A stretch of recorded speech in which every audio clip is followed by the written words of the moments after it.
Hello developers, this is Arjun Verma your technical friend.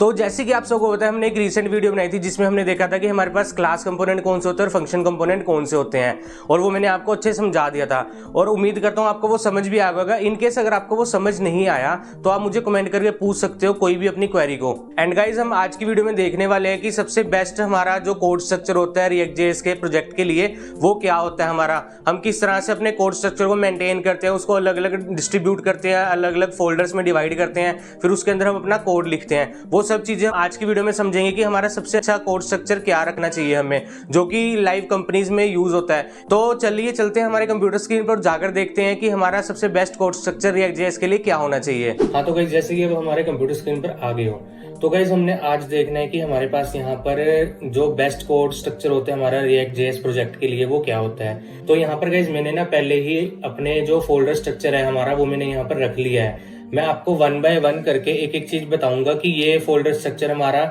या ये folder हमने किस लिए बनाया और इसको हम क्यों यूज करेंगे और कहाँ कहाँ पर यूज करेंगे। हमारा एक एक चीज मैं अच्छे से समझाता हूँ। फोल्डर्स मैंने इसलिए पहले बना लिए ताकि हमारी वीडियो लंबी ना हो और आपको अच्छे से समझ आ जाए। तो भाई जैसे कि अब आपको सबसे पहले आपको क्या करना है, आप सोर्स में आना है। अब जब सोर्स में आओगे, सोर्स में आने के बाद क्या होता है गाइस, आपके पास यहाँ पर एक एसेट्स का फोल्डर होगा। इस एसेट्स के फोल्डर के अंदर क्या होगा कि आपकी जितनी भी इमेजेस आएंगी, आपका जो भी हमारे एसेट्स होंगे ना, वीडियोस, इमेजेस होगी, फोन्ट्स हो गए, कुछ भी हो गया, वो सारे एसेट्स आप गाइस यहाँ पर रख सकते हो इसके अंदर। अब आपको फोन्ट्स रखने, आप क्या करोगे, एसेट्स के अंदर एक यहाँ पर फोल्डर बना दोगे फोन्ट्स का। तो क्या होगा कि एसेट्स के अंदर जो फोल्डर फोन्ट्स का बना है इसके अंदर आप अपने सारे फोन्ट्स रख लोगे, तो आप यहां से इसको यूज कर सकते हो। तो हमारा ये एसेट्स इसलिए यूज होगा। एंड नेक्स्ट गाइज हमारे पास आता है कंपोनेंट। कंपोनेंट में क्या होता है गाइज कि आपको जैसे मैंने पहले बता चुका हूं कि हमारे पास एक React.js के अंदर पर्टिकुलर हर एक चीज का एक कंपोनेंट बनता है। एक हेडर का कंपोनेंट हो गया, एक साइड बार का कंपोनेंट हो गया, एक टॉप बार का कंपोनेंट हो गया, मतलब एक सिंगल कंपोनेंट्स बनते हैं हमारे। तो वो सारे कंपोनेंट्स हमारे क्या होंगे, वो सारे कंपोनेंट्स हमारे इसके अंदर आएंगे। एंड आपको एक चीज और बताता हूँ गाइस, जैसे कि आपको पता है हमारी एक वेबसाइट होती है, उस वेबसाइट के अंदर क्या होता है कि जब आप एक हेडर देखते हो, वो हेडर क्या होता है आपका पूरी की पूरी ओवरऑल वेबसाइट में सेम होता है। मतलब आप एक होम पेज पे रहो, अबाउट पे जाओ, कॉन्टेक्ट अस पेज पे जाओ या किसी भी पेज पे जाओ, तो आपका हेडर आपको सेम मिलता है। तो वो हमारा एक तरह से कॉमन चीज होगी। ऐसी सेम हमारा फुटर होता है, फुटर भी हमारा कॉमन हो सकता है। कई हमारे फॉर्म्स हो जाते हैं जो हमारे कॉमन होने वाले हैं, या बटन हमारे हो गए कॉमन्स होते हैं जो पूरे वेबसाइट पे सेम होते हैं। मतलब एक बटन है हमारा, पूरी वेबसाइट पे हमारे सेम ही बटन यूज हो रहा है, तो हम उसका एक कंपोनेंट बना लेंगे। तो उसके लिए मैंने यहाँ पर थोड़ा सा इसको डिवाइड कर दिया चीजों को। और एक चीज गाइस, जो भी कंपोनेंट्स बनाओगे उन कंपोनेंट्स का जो फर्स्ट लेटर होगा कैपिटल रखना। मैं क्या करता हूँ, मैं इस बटन का भी यहाँ से बी को कैपिटल कर देता हूँ। देन हमारा आ गया ये कॉमन, इस कॉमन का सी कैपिटल कर दो। एंड आ गया हमारा फॉर्म फिल्स, इसका भी एफ कैपिटल कर दो। हाँ, अब तो गाइस जैसे कि क्या है कि जो से हमारे नॉर्मल कंपोनेंट्स होंगे उसके लिए तो हम गाइस सिंपल अपना बना सकते हैं कि हाँ हमारा भाई ये इस चीज का कंपोनेंट है, ये इस चीज का है। अभी हमारा हेडर का कंपोनेंट था header.js जैसे, तो ये हमारा कॉमन होता है। तो मैं इसको अगर कॉमन इसमें रख दूं मूव करके यहाँ से, तो ये हमारा कॉमन के अंदर आ गया। मतलब हेडर हमारा हमेशा कॉमन रहेगा, तो मैं इसको कॉमन के अंदर रख सकता हूँ। अब गाइज मैंने यहाँ पर एक बटन का ये बनाया है फोल्डर। ये मैंने इसलिए बनाया है कि आपको पता होगा कि जैसे अगर नॉर्मली आप लेके चलो, पहले अगर आप एक वेबसाइट बना रहे हो, उसके अंदर आपके 10 पेजेस है, वो 10 पेजेस के अंदर आपने 10 जगह पर आपने अपने बटन यूज करे हैं। हर बटन की कोडिंग हर पेज पे आपने लिखी है। एंड देन अगर आपको एक बार में कोई बोल दे, आपका सीनियर बोल या आपकी क्लाइंट की रिक्वायरमेंट आ जाए कि मुझे भाई ये कलर सारी जगह पे चेंज करने हैं इनके, जिसका कलर हमारा रेड की बजाय ब्लू कर दो, एंड जो टेक्स्ट है हमारा इसमें ये चेंज कर दो, ये सारी चीजें हमारी आ जाती हैं उसमें। ठीक है, आप अगर सिंपल कर रहे हो तो आपको 10 पेजेस में 10 बार जाकर उस चीज को चेंज करना पड़ेगा।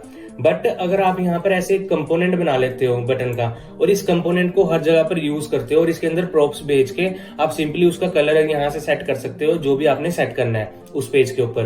तो उससे क्या हमें बेनिफिट होगा कि आपका जो भी बटन होगा उसका अगर आपने कलर चेंज करना है या कुछ भी करना है, तो आप सिंगल एक इस कंपोनेंट में चेंज करोगे तो आपकी पूरी की पूरी वेबसाइट में एक ही बार में चेंज हो जाएगा। इसलिए मैंने इस बटन कंपोनेंट को एक अलग से बना लिया। सेम मैंने यहाँ पे एक फॉर्म फील्ड्स बनाई। जैसे हमारा एक फॉर्म होता है, उसके अंदर हमारे मल्टीपल फील्ड्स आती हैं गाइस। जैसे हमारी नेम आ गई, हमारी ईमेल की आ गई, नंबर की आ गई, जेंडर की आ गई, या किसी भी चीज की आ गई। कोई भी चीज हो सकती है, वो सब चीजें हमारी एक पेज से दूसरे पेज पर भी यूज होंगी। जो फॉर्म फील्ड है हमारी, किसी पर हमारी जैसे लॉगिन रजिस्टर फॉर्म है, रजिस्टर पे तो हम दे देंगे name, email, password, phone number, ये सारी चीजें हम उसमें दे देंगे। बट जैसे लॉगिन आएगा, जब लॉगिन का टाइम, तो उसमें सिर्फ हमें ईमेल चाहिए होगा, पासवर्ड चाहिए होगा। इसलिए हमने यहाँ पर एक फील्ड्स का फोल्डर बना लिया, जिसके अंदर हमने अपनी इनपुट फील्ड्स रख देंगे, जिससे कि हमें जहां पर भी कोई इनपुट फील्ड लगानी है, हम यहाँ से इस कंपोनेंट को यूज करेंगे और अपनी इनपुट फील्ड को ऐड कर लेंगे सिंपली। तो इस तरह से हम अपने कंपोनेंट्स को डिवाइड करते जाएंगे, जो भी हमें पता है कि हमारे रिपीटेडली यूज हो सकते हैं पूरे प्रोजेक्ट के अंदर। एंड गाइज उसके बाद हमारा आता है फोल्डर कन्फिग का। इस कन्फिग फोल्डर के अंदर हम क्या रखेंगे गाइज, हम अपने इंटरसेप्टर बना के रखेंगे। बेसिकली इंटरसेप्टर क्या होता है गाइज हमारा, मैं आपको नेक्स्ट वीडियोस में प्रॉपर समझाऊंगा। बेसिकली आप अभी ये सोचो कि एक इंटरसेप्टर है जो कि आप जब किसी एपीआई को हिट करते हो, उसके जब रिक्वेस्ट और रिस्पॉन्स के बीच में अगर आपने कोई फंक्शनैलिटी, कस्टम फंक्शनैलिटी ऐड करनी होती है, एरर्स को हैंडल करना होता है या और भी कुछ करना होता है, तो बेसिकली इंटरसेप्टर का यूज करके आप उसको थ्रो करवा सकते हो एरर को, एपीआई को हिट होने से पहले ही। तो इसलिए इस कन्फिग फोल्डर के अंदर हम यहाँ पर क्या रखेंगे, अपने इंटरसेप्टर बनाएंगे यहाँ पे। एंड नेक्स्ट आता है हमारा कॉन्स्टेंट। कॉन्स्टेंट जैसे आपको पता लग रहा है, कॉन्स्टेंट मतलब एक फिक्स चीज। फिक्स चीज मतलब कि हम यहाँ पर अपने कांस्टेंट वेरिएबल्स रखेंगे। जैसे कि हमें पता है हमारे पूरे प्रोजेक्ट के अंदर कांस्टेंट चीजें क्या होने वाली हैं, हम उसकी यहाँ पर की बना के उस की को रख देंगे यहाँ पे, और उस की को यूज करेंगे। तो हमारा जहां जहां पर भी हमने उसको यूज करना होगा, हम सिंपल अपने उस कांस्टेंट को वहां पर रख देंगे। जैसे कि फॉर एग्जाम्पल हमने क्या नाम एपीआई हिट कर रहे हैं, एपीआई हिट करने के बाद हमारा क्या होता है, जब एपीआई का रिस्पॉन्स 200 आता है, सक्सेस होता है, तो हम उसमें एक मैसेज दिखाते हैं उनको, मतलब एक यूजर को मैसेज दिखाते हैं कि सक्सेसफुली डन, कुछ भी मैसेज हम दिखाते हैं। तो उसका हम क्या करेंगे, एक हम कांस्टेंट बना लेंगे, हम यहाँ पर लिख देंगे सक्सेसफुली, मतलब एक हमने सक्सेसफुली का बना लिया कांस्टेंट। अब जहां पर भी हमें इसको यूज करना होगा, हम सिंपली अपने कांस्टेंट फोल्डर को इंपोर्ट करेंगे। इंपोर्ट करने के बाद हम इस कांस्टेंट को वहां पर लगा देंगे। तो जो भी सक्सेसफुली में हम यहाँ पर मैसेज लिखेंगे स्ट्रिंग के अंदर, वो मैसेज वहां पर डिस्प्ले हो जाएगा, इसलिए हमारे कांस्टेंट यूज होंगे। अब नेक्स्ट आता है गाइस हमारे पास हेल्पर। हेल्पर के अंदर आपको जैसे पता है कि हेल्पर, आपको नाम से ही पता लग रहा होगा, मतलब हमने कोई भी फंक्शनैलिटी बनानी है जो हमें हेल्प करेगी हमारे कोड को इजी करने में। तो मतलब अब जैसे आप सोचोगे कि हमें किसी चीज के लिए रैंडम नंबर जनरेट करवाना है, या आप सोचो जैसे हम ओटीपी जनरेट करवाते हैं, रैंडमली ओटीपी जनरेट होता है हर यूजर को जाने के लिए, तो हम क्या करेंगे, इस हेल्पर फंक्शन के अंदर उस रैंडम ओटीपी का जो फंक्शन होगा ना, वो हम इस हेल्पर फंक्शन में रखेंगे। अब हम इस फंक्शन को जो यूज करेंगे वो हम अपने कोड के अंदर करेंगे कि जहां पर भी हमें रैंडम ओटीपी जनरेट करवाना होगा, हेल्पर फोल्डर को इंपोर्ट करेंगे। इंपोर्ट करने के बाद हम इसको अपना यूज कर लेंगे, और जो भी यहाँ से हमें रिटर्न होगी वैल्यू, मतलब वैल्यू हमारा जो रैंडम नंबर रिटर्न होगा, वो रिटर्न होके हमें अपने कोड में मिल जाएगा, और उस कोड में हम उसको यूज कर लेंगे। ये आगे जब हम बनाएंगे, हमारी ऐसी बहुत सी चीजें होंगी जो हम यहाँ पर बनाने वाले हैं, वो आपको वन बाय वन जब हम यूज करते रहेंगे आगे आगे जाके कोड में, तो आपको समझ आता रहेगा अच्छे से। अगर आपको अभी अंडरस्टैंड नहीं भी हो रही है, कोई चीजें समझ नहीं भी आ रही है, तो कोई टेंशन वाली बात नहीं है गाइस। आप जब जैसे जैसे आगे बढ़ते जाएंगे हम अपने सीरीज के अंदर, तो आपको वो चीजें समझ आनी शुरू हो जाएंगी। अब गाइस हमारे पास नेक्स्ट आ गया यहाँ पे लैंग्वेज। लैंग्वेज का जैसे कि आपको पता है कि हमारी कई वेबसाइट्स होते हैं, उसके अंदर हमारा लैंग्वेज ट्रांसलेटर लगा होता है, जिसमें कि इंग्लिश होगी, फ्रेंच होगी, हमारी जापानीज होगी, या कोई भी हमारी लैंग्वेज होगी, वो क्लिक पर चेंज हो जाती है। तो इसके अंदर हम अपनी लोकलाइजेशन लैंग्वेज के लिए, लैंग्वेज ट्रांसलेशन के लिए यूज करेंगे इस फोल्डर को।